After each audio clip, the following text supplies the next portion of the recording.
आदरणीय राष्ट्रपति जी, आदरणीय उपराष्ट्रपति जी, लोकसभा के अध्यक्षा जी, पूर्व प्रधानमंत्री आदरणीय देवेगौड़ा जी,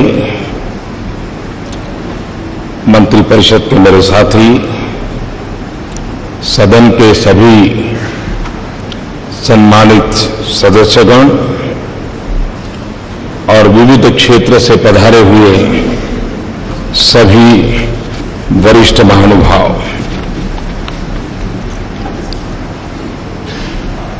राष्ट्र के निर्माण में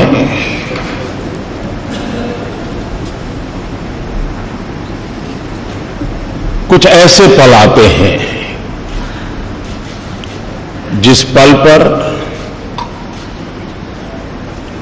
हम किसी नए मोड़ पर जाते हैं,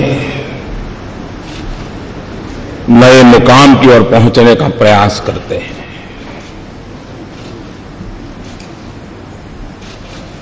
आज इस मध्यरात्रि के समय हम सब मिलकर के देश का आगे का मार्ग सुनिश्चित करने जा रहे हैं।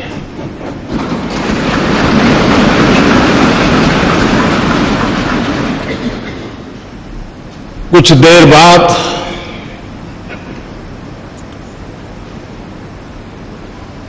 देश एक नई व्यवस्था के ओर चल पड़ेगा। 125 करोड़ देशवासी इस ऐतिहासिक घटना के साक्षी हैं।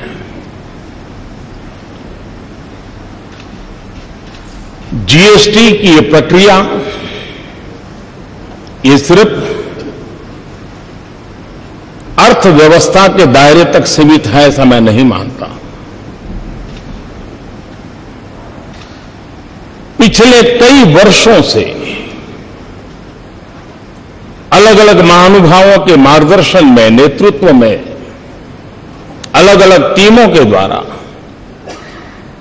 जो प्रक्रियाएं चली हैं, वो एक प्रकार से भारत के लोकतंत्र की, भारत के संघीय ढांचे की, कोऑपरेटिव फेडरलिज्म के हमारे कंसेप्ट की एक बहुत बड़ी मिसाल के रूप में आज ये अवसर हमारा आया है।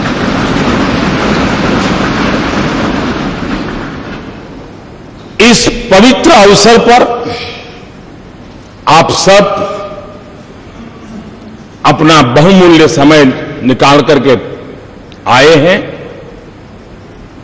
मैं हृदय से आपका स्वागत करता हूं, आपका आभार व्यक्त करता हूं।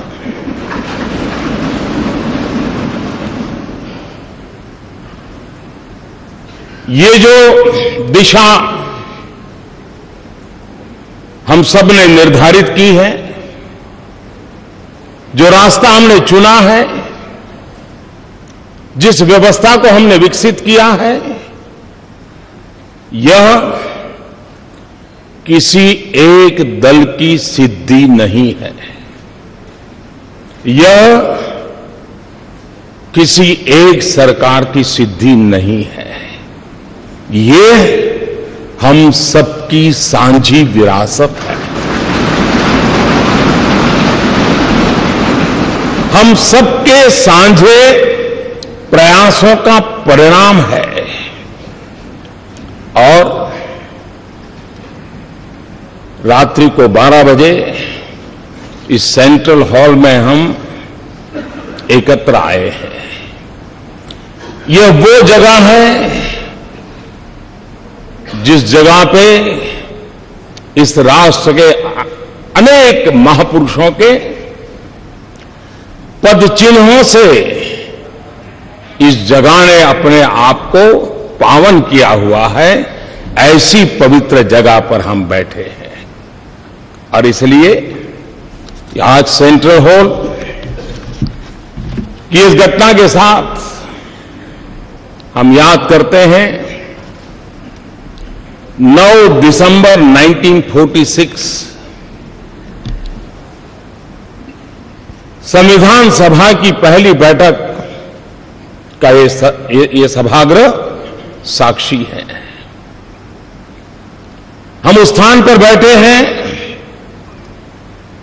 जब संविधान सभा की प्रथम बैठक हुई। पंडित जवाहरलाल नेहरू, मौलाना अब्दुल कलाम आजाद, सरदार वल्लभ भाई पटेल, बाबा साहब आंबेडकर, आचार्य कृपलानी, डॉक्टर राजेंद्र बाबू, सरोजिनी नायडू, ये सब महापुरुष पहली कतार में बैठे हुए थे। उस सदन में जहां कभी 14 अगस्त 1947 रात को 12 बजे देश की स्वतंत्रता की उस पवित्र महान घटना, ये स्थान उनका साक्ष्य है। 26 नवंबर 1949 देश ने संविधान को स्वीकार किया। यही जगह उस महान घटना का भी साक्षी के रूप में है। और आज वर्षों के बाद एक नई अर्थव्यवस्था के लिए, संघीय ढांचे की एक नई ताकत के लिए जीएसटी के रूप में इसी पवित्र स्थान से बढ़कर के मैं समझता हूं कोई और स्थान नहीं हो सकता है इस काम के लिए।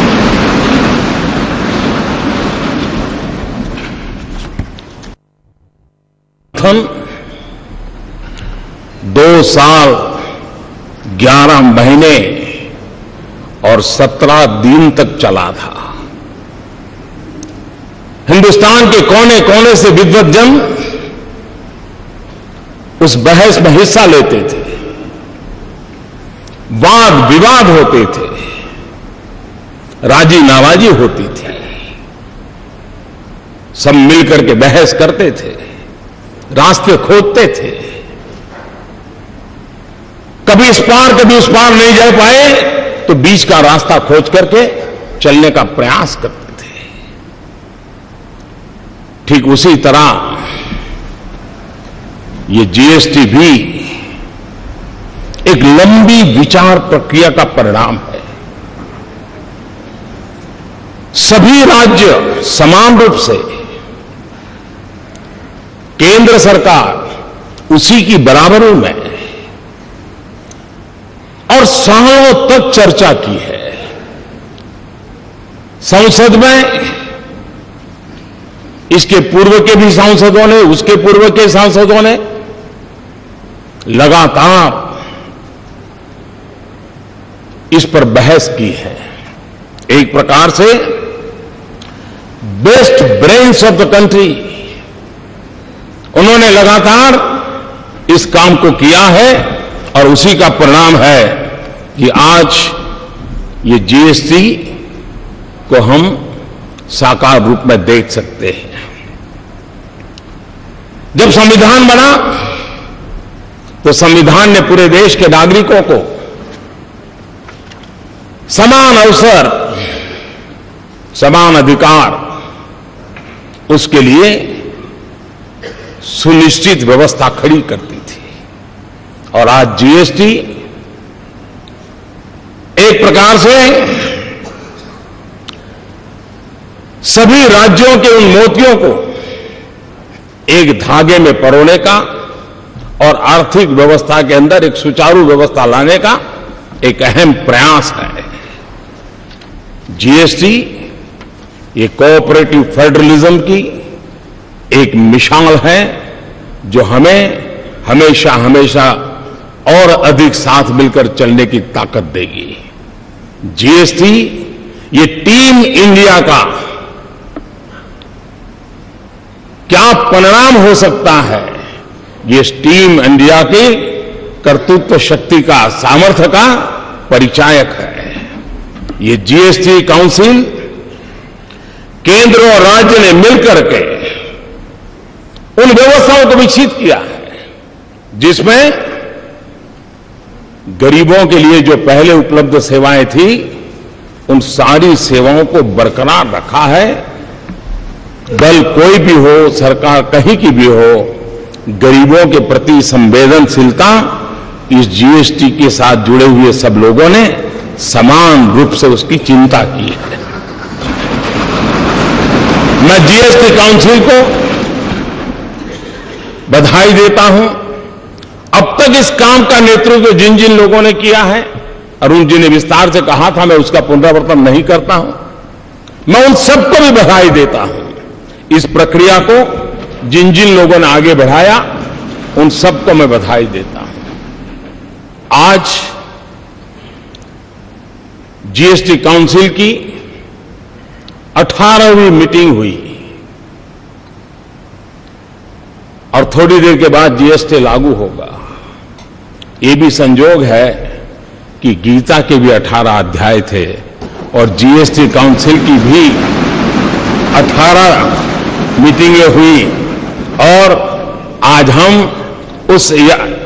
उस सफलता के साथ हम आगे बढ़ रहे हैं। एक लंबी प्रक्रिया थी, परिश्रम थी, शंका आशंकाएं थी, राज्यों के मन में गहरे सवाल थे, लेकिन अथाग पुरुषार्थ, परिश्रम, दिमाग की जितनी भी शक्ति उपयोग में लाई जा सकती है ला करके इस कार्य को पार किया है। चाणक्य ने कहा था, यद्दुरम यद्दुराद्यम यच्चदुरे व्यवस्थितम तत्सर्वम तपसा साध्यम तपो ही दुर्ति क्रमम। चाणक्य के इस वाक्य ने हमारी इस पूरी जीएसटी प्रक्रिया को बड़े अच्छे ढंग से कहा है। कोई वस्तु कितनी ही दूर क्यों न हो, उसका मिलना कितना ही कठिन क्यों न हो, वो पहुंच से कितनी ही बाहर क्यों न हो, कठिन तपस्या और परिश्रम से उसे भी प्राप्त किया जा सकता है और ये आज हुआ है। हम कल्पना करें कि देश आजाद हुआ, 500 से ज्यादा रियासतें थी। अगर सरदार वल्लभ भाई पटेल ने इन रियासतों को मिलाकर के देश को एक न किया होता, देश का एकीकरण न किया होता, तो भारत का राजनीतिक मानचित्र कैसा होता, कैसा बिखराव होता। आजादी होती लेकिन देश का वो मानचित्र कैसा होता। जिस प्रकार से सरदार वल्लभ भाई पटेल ने रियासतों को मिलाकर के एक राष्ट्रीय एकीकरण का बहुत बड़ा काम किया था, आज जीएसटी के द्वारा आर्थिक एकीकरण का एक महत्वपूर्ण काम हो रहा है।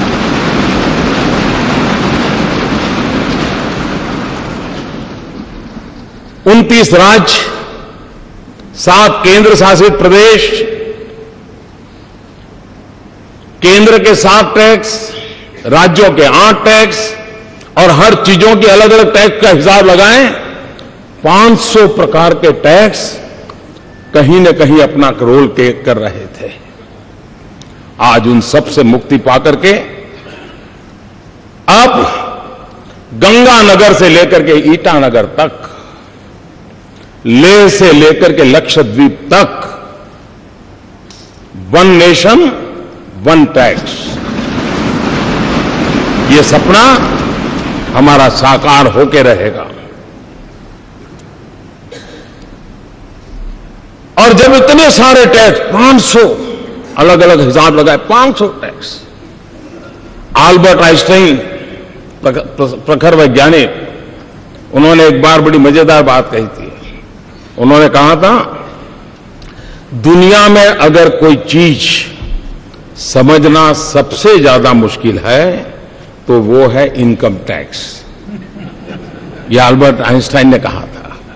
मैं सोच रहा था अगर वो यहां होते तो पता नहीं ये सारे टैक्स देख करके क्या कहते, क्या सोचते। और इसलिए, और हमने देखा है कि उत्पाद के अंदर के उत्पादन में तो ज्यादातर कोई बहुत असमानता नहीं आती है, लेकिन जब प्रोडक्ट बाहर जाता है राज्यों के अलग अलग टैक्स के कारण असमानता दिखती है। एक ही चीज दिल्ली में एक दाम होगा, 25-30 किलोमीटर दूर गुरुग्राम में दूसरा लगेगा, और उधर नोएडा में गए तो तीसरा होगा। क्यों? क्योंकि हरियाणा का टैक्स अलग, उत्तर प्रदेश का टैक्स अगर, दिल्ली का टैक्स अलग। इन सारी विविधताओं के कारण सामान्य नागरिक के मन में सवाल उठता था कि मैं गुरुग्राम जाऊं तो यही चीज मुझे इतने में मिल जाती है, वही चीज नोएडा जाता हूं तो इतने में मिलती है, और दिल्ली में जाऊं तो इतने में मिलती है। एक प्रकार से हर किसी के लिए कंफ्यूजन की स्थिति रहती थी। और पूंजी निवेश में भी विदेशों के लोगों के लिए यह सवाल रहता था कि भाई किस एक व्यवस्था हम समझते हैं और काम कहीं सोचते हैं तो दूसरे राज्य में दूसरी व्यवस्था सामने आती है, और एक कंफ्यूजन का माहौल बना रहता था। आज उस पर से हम मुक्ति की ओर आगे बढ़ रहे हैं। अरुण जी ने बड़ा विस्तार से वर्णन किया है कि जीएसटी के कारण ऑक्ट्रोय की व्यवस्था हो, एंट्री टैक्स हो, सेल टैक्स हो, वैट हो, न जाने कितनी चीजें, सारा वर्णन उन्होंने विस्तार से किया, सब खत्म हो जाएगा। हम जानते हैं कि हम एंट्री के टोल पर घंटों तक हमारे व्हीकल खड़े रहते हैं, देश का अरबों खरबों का नुकसान होता है। फ्यूल के जलने के कारण पर्यावरण का भी उतना ही नुकसान होता है। इस सारी व्यवस्थाएं सिमलेस होने के कारण एक प्रकार से उन सारी एक मुक्ति का मार्ग हमें प्राप्त होगा। कभी कभार पेरिसेबल गुड़ खास करके समय पर पहुंचना बहुत आवश्यक होता था, लेकिन वो जब नहीं पहुंचता था तो उसके कारण उस पहुंचाने वाले का भी नुकसान होता था और जो प्रोसेसिंग करता था उसका भी नुकसान होता था। इन सारी जो व्यवहार जीवन की अव्यवस्थाएं थी, उन अव्यवस्थाओं से आज हम मुक्ति पा रहे हैं और हम आगे बढ़ रहे हैं। जीएसटी के तौर पर देश एक आधुनिक टैक्सेशन सिस्टम की ओर आज कदम रख रहा है, बढ़ रहा है। एक ऐसी व्यवस्था है जो ज्यादा सरल है, ज्यादा पारदर्शी है। एक ऐसी व्यवस्था है जो काले धन को और भ्रष्टाचार को रोकने में एक अवसर प्रदान करती है। एक ऐसी व्यवस्था है जो ईमानदारी को अवसर देती है, जो ईमानदारी से व्यापार करने के लिए एक नया उत्साह और उमंग भरने की व्यवस्था इससे मिलती है। एक ऐसी व्यवस्था है जो नए गवर्नेंस के कल्चर को भी लेकर के आती है और जिसके द्वारा जीएसटी हम लेकर के आए हैं। भाइयों साथियों, टैक्स टेररिज्म और इंस्पेक्टर राज, ये बात कोई नई नहीं है। सब दूर ये शब्द हम सुनते आए हैं। परेशानी भुगतने वालों से हमने उस चिंता को अनुभव किया है। और जीएसटी की इस व्यवस्था से कारण, टेक्नोलॉजिकली सारा ट्रेल होने के कारण अब अफसरशाही, उसके लिए ग्रे एरिया बिल्कुल समाप्त हो रहा है। उसके कारण जो सामान्य व्यापारियों को, सामान्य कारोबारियों को, अफसरों के द्वारा जो परेशानियां होती रही हैं, उससे मुक्ति का मार्ग इस जीएसटी के द्वारा कोई ईमानदार व्यापारी बेवजह परेशान हो, वो दिन इसके साथ खत्म होने की पूरी संभावना इस जीएसटी के अंदर है।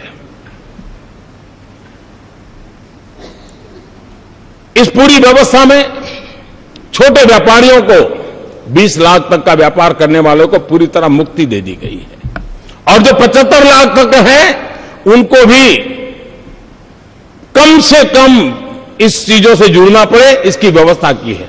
ये बात ठीक है कि स्ट्रक्चर में लाने के लिए कुछ व्यवस्थाएं की है, लेकिन वो मिनिमम व्यवस्थाएं, नाम मात्र की व्यवस्थाएं की गई है, और उसके कारण सामान्य मानवी जो है उसके लिए इस नई व्यवस्था से कोई बोझ होने वाला नहीं है।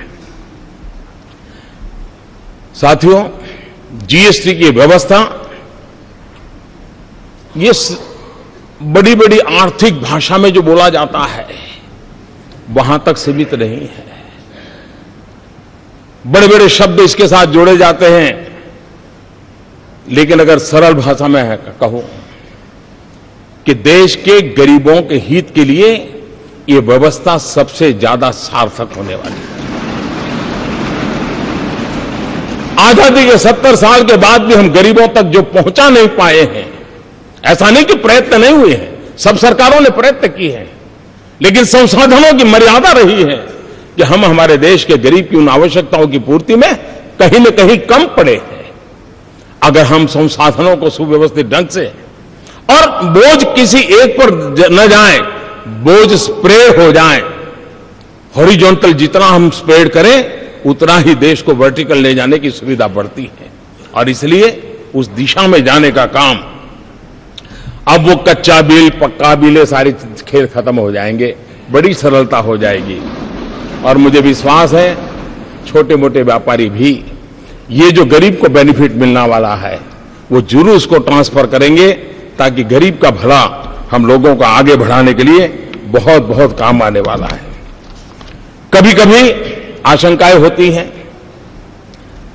कि ये होगा, दिखना नहीं होगा, फला नहीं होगा। और हमारे देश में हम जानते हैं कि जब 10th और 12th के रिजल्ट ऑनलाइन देने की शुरुआत की और एक साथ सब गए जब, तो सारा हैंगअप हो गया और दूसरे दिन खबर यही बन गई कि ऐसा हो गया। आज भी काफी ऐसी चर्चा होती है। ये बात ठीक है कि हर किसी को टेक्नोलॉजी नहीं आती है, लेकिन हर परिवार में 10वीं 12वीं का अगर विद्यार्थी है तो उसको ये सारी चीजें आती हैं। कोई मुश्किल काम नहीं, इतना सरल है। घर में 10वीं 12वीं का विद्यार्थी भी रहता है, कोई चीजें छोटे से व्यापारी को भी, और वो मदद कर सकता है, रास्ता निकल सकता है। जो लोग आशंकाएं करते हैं, मैं कहता हूं कृपा करके ऐसा मत कीजिए। अरे आपका पुराना डॉक्टर हो, आप उसी से अपनी आंखें लगातार चेक करवाते हो, वही हर बार आपके नंबर निकालता हो, आपका चश्मा बनाने वाला भी निश्चित हो, आप वहां आपके नंबर बनवाते हो, और फिर भी जब नया नंबर वाला चश्मा आता है तो एक आध 2 दिन तो आंख ऊपर नीचे करके एडजस्ट करना पड़ता है। ये बस इतना ही है। और इसलिए थोड़ा सा हम प्रयास करेंगे, इस व्यवस्था के साथ हम आसानी से जुड़ जाएंगे। और इसलिए मैं आपसे आग्रह करता हूं कि अफवाहों के बाजार को बंद करें, और अब जब देश चल पड़ा है तो सफल कैसे हो, देश के गरीब जनों की भलाई के लिए कैसे काम हो, उस पर हम दे करके चलें। और तब जाकर के जीएसटी के इस निर्णय का वैश्विक इकोनॉमिक वर्ल्ड में एक बहुत सकारात्मक प्रभाव हुआ है। भारत में जो पूंजी निवेश करना चाहते हैं उनके लिए भी एक प्रकार की व्यवस्था बहुत आसानी से वो समझ पाते हैं और उसको चला पाते हैं। मैं समझता हूं भारत में और आज दुनिया का एक प्रिय डेस्टिनेशन के रूप में, निवेश के लिए प्रिय डेस्टिनेशन के रूप में भारत को हर प्रकार से स्वीकृति मिली है। और इसके लिए मैं समझता हूं कि एक अच्छी सुविधा विश्व व्यापार से जुड़े हुए लोगों को भी भारत के साथ व्यापार करने की मिलेगी। जीएसटी एक ऐसा कैटालिस्ट है जो देश के व्यापार को, उसमें जो असंतुलन है उस असंतुलन को खत्म करेगा। जीएसटी एक ऐसा कैटालिस्ट है जिससे एक्सपोर्ट प्रमोशन को भी बहुत बल मिलेगा। और जीएसटी एक वो व्यवस्था है जिसके कारण आज हिंदुस्तान में जो राज्य ठीक से विकसित हुए हैं उनको विकास के अवसर तुरंत मिलते हैं, लेकिन जो राज्य पीछे रह गए हैं उनको वो अवसर तलाशने में बहुत दम घूंटना पड़ता है। उन राज्यों का कोई दोष नहीं है, प्राकृतिक संपदा से समृद्ध है। हमारा बिहार देखें, हमारा पूर्वी उत्तर प्रदेश देखें, हमारा पश्चिम बंगाल देखें, हमारे नॉर्थ ईस्ट के देखें, हमारा उड़ीसा देखें, संसाधन प्राकृतिक संसाधनों से भरे पड़े हैं। लेकिन अगर उनको ये व्यवस्था, जब जिस एक कानून की व्यवस्था मिल जाएगी, मैं साफ देख रहा हूं कि हिंदुस्तान का पूर्वी हिस्सा के विकास के में जो कुछ भी कमी रह गई है उसको पूरा करने का सबसे बड़ा अवसर सबसे बड़ा अवसर इससे मिलने वाला है।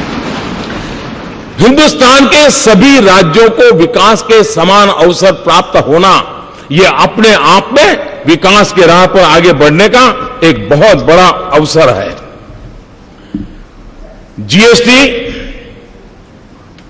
एक प्रकार से जैसे हमारे रेलवे है, रेलवे केंद्र और राज्य मिलकर के चलाते हैं, फिर भी भारतीय रेल के रूप में हम देखते हैं।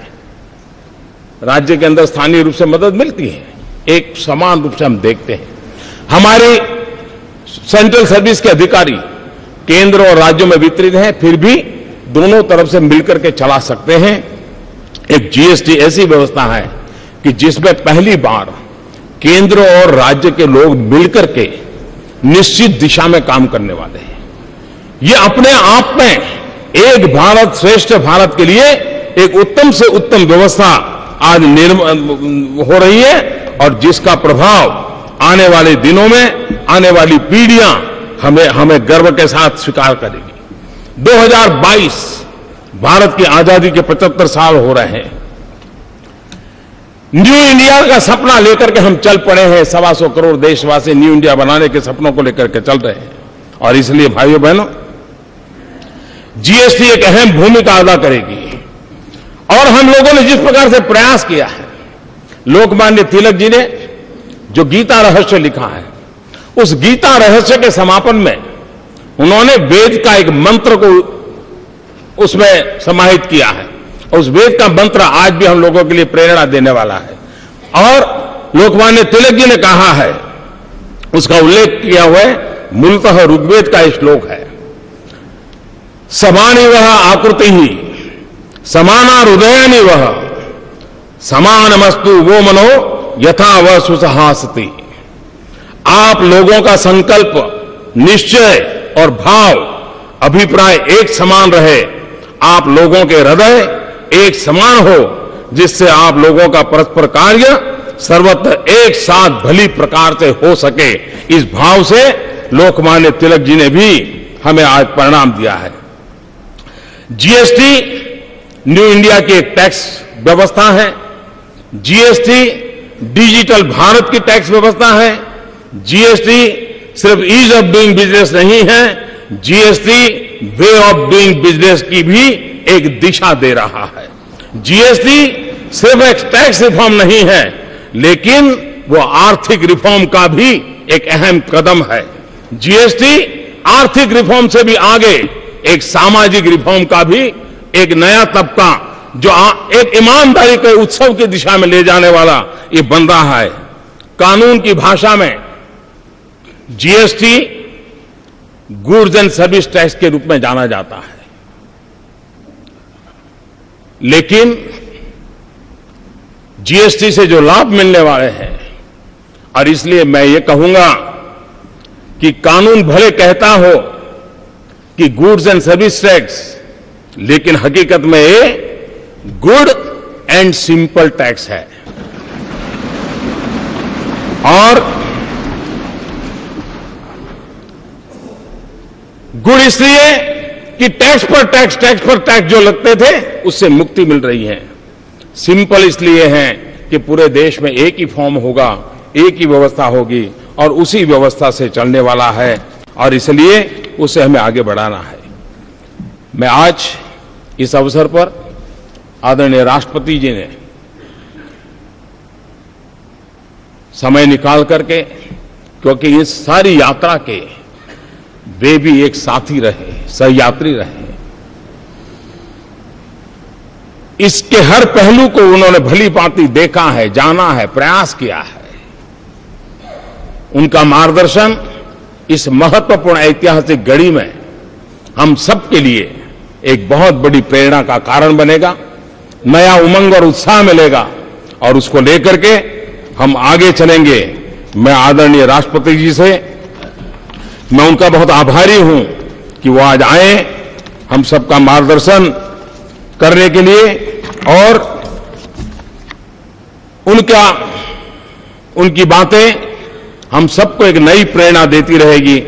इसी एक भाव के साथ मैं फिर एक बार इस प्रयत्न के साथ जुड़े हुए हर किसी का आभार व्यक्त करते हुए मेरी वाणी को विराम देता हूं और श्रद्धेय राष्ट्रपति जी से आग्रह करता हूं कि वो हमारा मार्गदर्शन करें।